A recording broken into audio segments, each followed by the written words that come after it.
Tonight, a family still looking for answers after their relative was found dead in a Chatham County backyard last week. That family holding a vigil tonight to remember their loved one.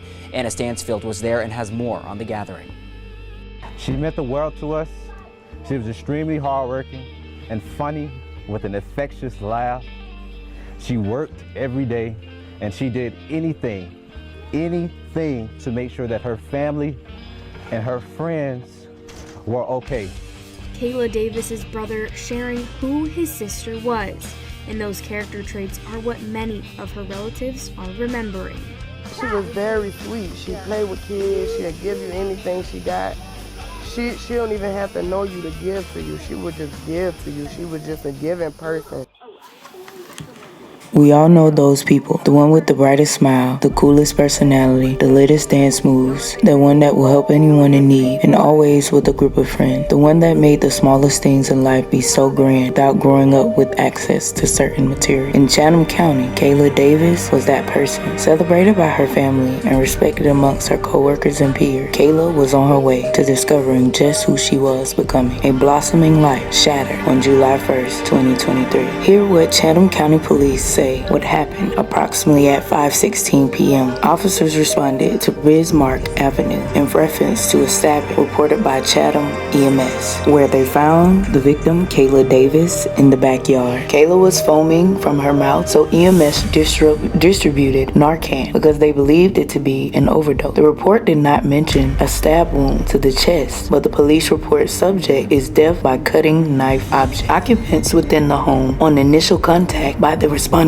officer was no answer. So who made the 911 call? How did Kayla get to this residence and end up stabbed in the backyard? Who was she visiting at that time of the altercation that took her life? Was there any witnesses around to hear anything or see Kayla enter the residence? The responding officer made his way to the east side of the residence and was unable to locate a crime scene, where he observed the open Narcan on the ground in the area of the air conditioning unit. Officer Lowry arrived on the scene and then secured it with police tape and began a crime log. A phone call was placed to a number listed by the EMS that made the complaint. The call's notes stated the caller was a female, later to be known as the resident of the home. For privacy purposes and for the open case purposes and for things that will be allegedly said throughout this podcast in these episodes, I'm going to keep the person whose name that I do know fully. We're just going to use the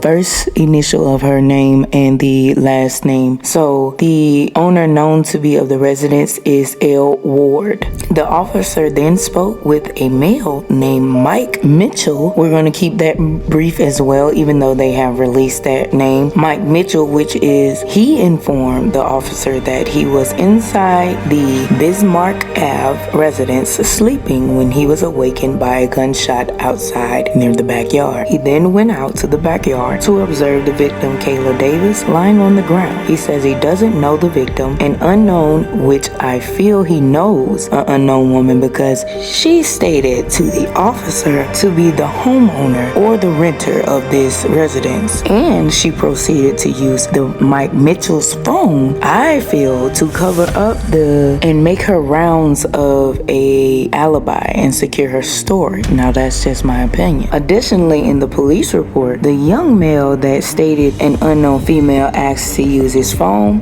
which is L. Ward that I'm identifying her as, saying he didn't know the unknown woman and would not provide any additional information. The call then abruptly ended when asked if any other occupants were in the home. Now, what caused Kayla Davis to meet her demise in this backyard of strangers, in this stranger's home? Were they friends portraying to be cool, but deep down inside they were all Kayla's worst enemies? This is Redemption, Truth Untold, the Kayla Davis story. Make sure you all tune in next time on my next episode of Redemption, Truth Untold, the Kayla Davis story, as we go down the timeline of when Kayla disappeared and when she was announced deceased in the home. So make sure you tune in to the next episode of Redemption. I am Bruja Honey Ray. Until next time, you all, stay safe, stay curious, and remember to be the change you want to see in this world.